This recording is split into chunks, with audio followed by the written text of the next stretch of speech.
Hi, have you ever realized you are scrolling and you do not even remember opening your phone? Like your hand made a decision before your brain had a vote.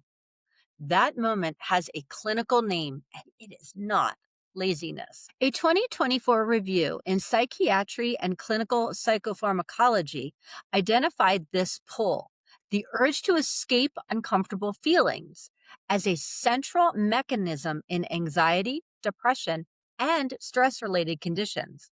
Your brain is not broken, it is doing exactly what brains do under pressure, searching for an exit. I'm Coach Janet J. And today on Your Next Best Step, we are looking at why your nervous system reaches for relief when emotions get heavy, what Jesus asked his closest friends to do the night before he died, and a practice rooted in both neuroscience and Gethsemane that takes less than 60 seconds. It's Wednesday of Holy Week. We are right in the middle of the story. Palm Sunday's celebration is already behind us. The Last Supper, the arrest, the cross, all of that is still ahead. And this is the day many churches remember as the day when the tension moved from private thoughts into visible action. Judas made his decision. The betrayal became real. So if you are feeling the weight of the week pressing in, whether that's the spiritual weight of the story or the very real weight of your own life running right alongside it, this episode is for you. Because this is the point in Holy Week where a lot of us start to check out. We feel the heaviness, and something in us says, I would rather not feel this right now. That impulse is human. And today we are going to name it and meet it with something better than avoidance. Most of us have a personal escape hatch, and it rarely looks dramatic.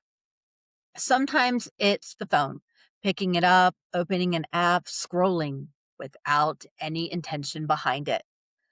Sometimes it is in the kitchen, standing in front of the pantry when you are not even hungry, just looking for something to do with the restlessness. Sometimes it is staying busy, organizing, cleaning, answering emails at 10 o'clock at night, because productive looking avoidance still feels like accomplishment.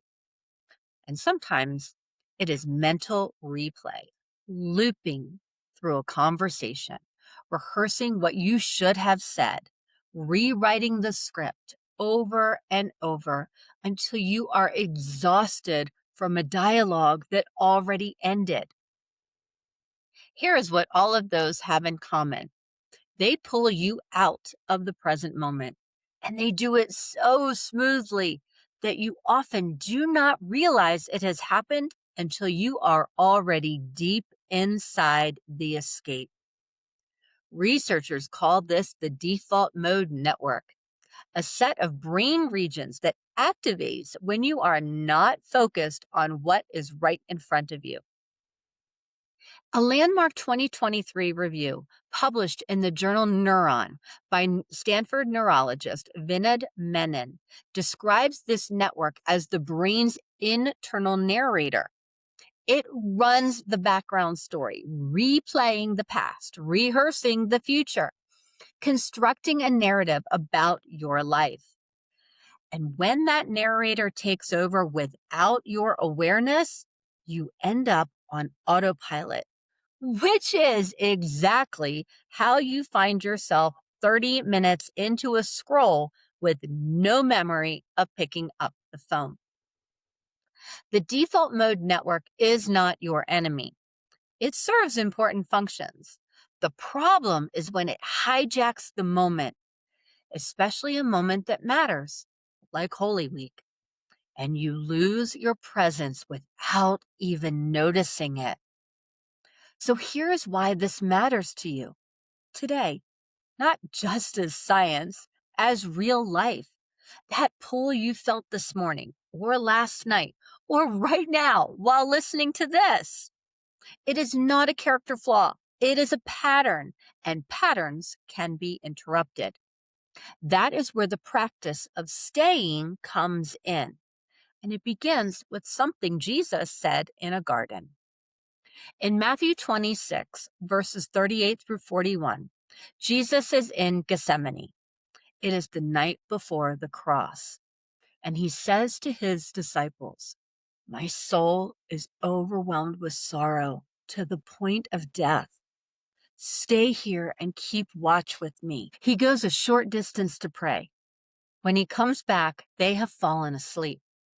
And his response is so human, it almost hurts to read.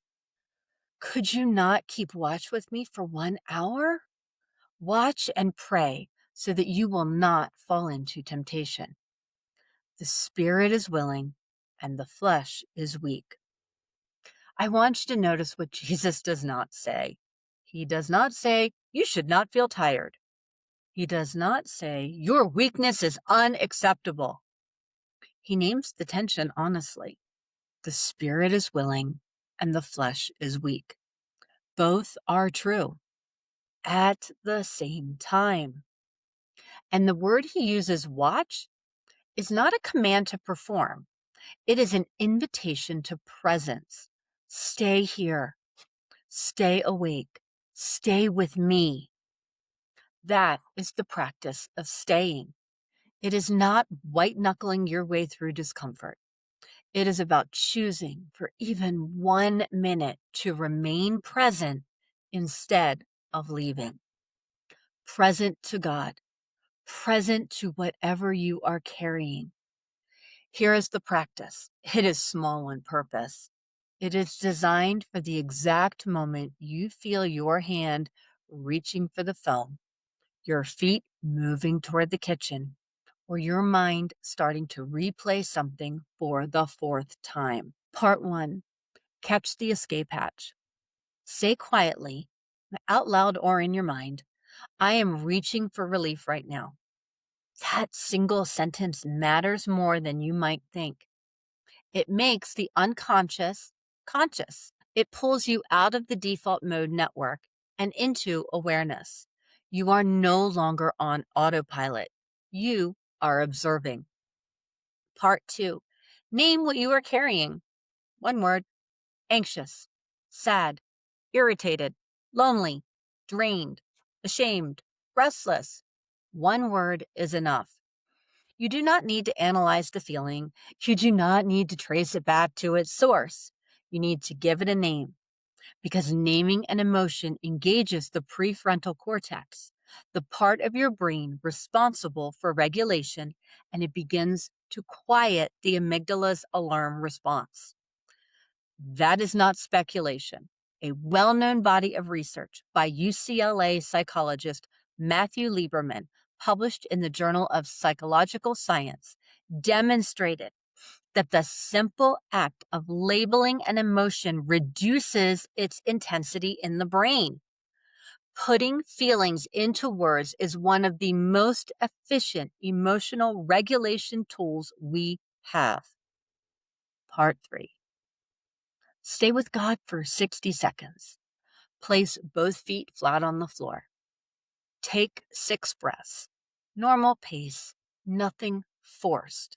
And count them. 1, 2, 3, 4, 5, 6.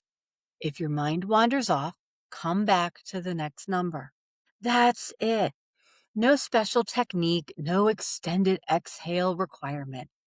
The counting gives your brain one steady job, which is what attention researchers call a focal anchor, a simple task that occupies the mind just enough to prevent it from drifting back into the default narrative.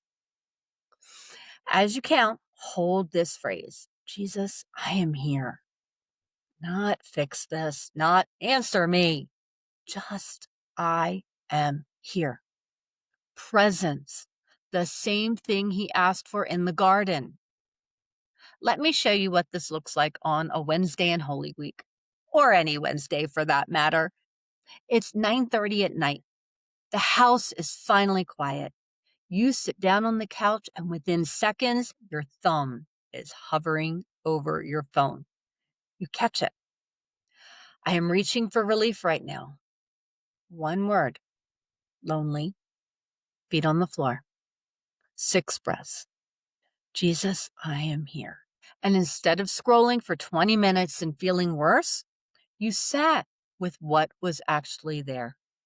30 seconds. The feeling does not vanish. What changes is that you did not abandon yourself in the middle of it. It is late.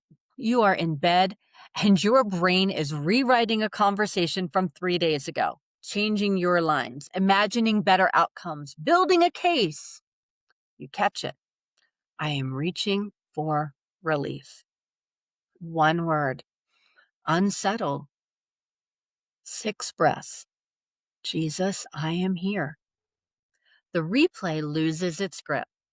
Not because you solved anything, because you stopped feeding it. Your next best step today: choose the practice of staying once before you go to bed tonight. Just once. Catch the escape hatch. Name what you are carrying with one word. 6 counted breaths with your feet on the floor. Jesus, I am here. You will know the moment when it comes. It might be tonight at 9 o'clock when your thumb hovers over the phone. It might be when you are standing at the kitchen counter after everyone else has gone to bed. You will feel the pull.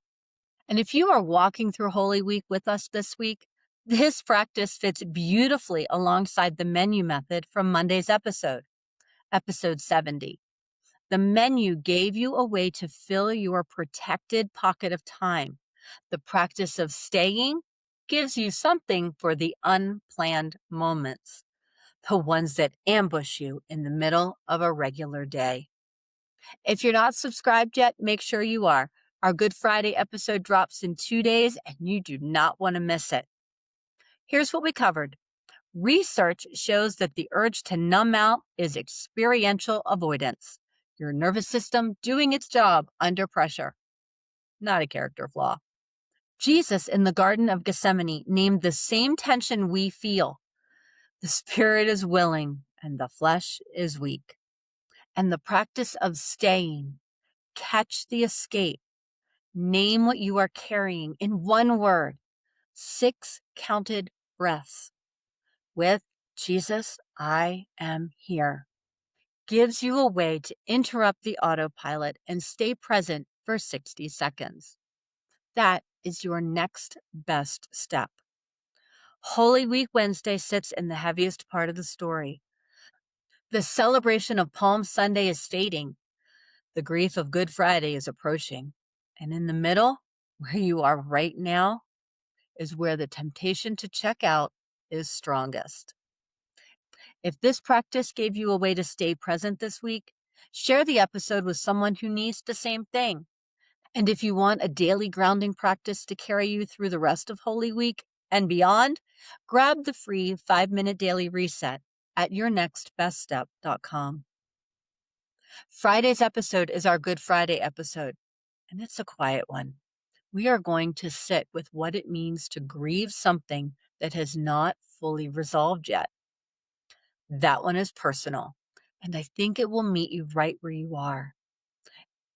If you're not already following or subscribed, whether you are listening or watching, go ahead and do that. So Friday's episode is waiting for you when it drops. And if this show has been a part of your week, I would love it if you could take 30 seconds and leave a rating or review. It helps other women find the podcast, and it means more than you know. I am walking this week right alongside you. Take your next best step.